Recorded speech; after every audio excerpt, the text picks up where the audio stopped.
Hi friends, it's Grace here with Devotions from the Dock.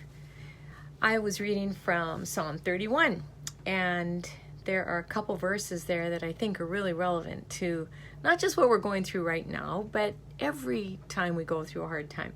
Psalm 31:14 says, "But I'm trusting you, O Lord, saying, you are my God." And then verse 15 says, "My future is in your hands." And I am so encouraged when I read that set of verses because it reminds me that yes, indeed, our future is in God's hands, and his hands are the same hands that shaped things that we see in creation. His hands are the things that hold the world in its place out there in space. It's his hands are the ones that can even hold the oceans back, right, from flooding the earth. There's so much that his hands are capable of doing.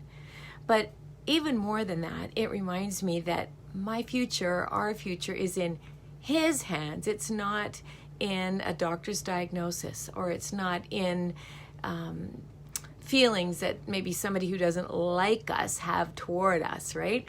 If they say something unkind, we might just feel so discouraged from that, but they don't hold our future. And we have to remember that. Circumstances don't hold our future.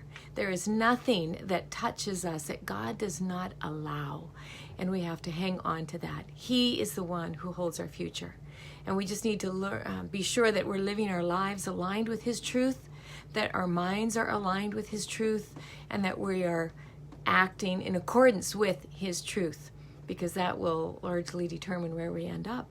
So let's remember, when we feel afraid, or when we feel intimidated, or when we feel discouraged, our future's in his hands, and there is no better place to be.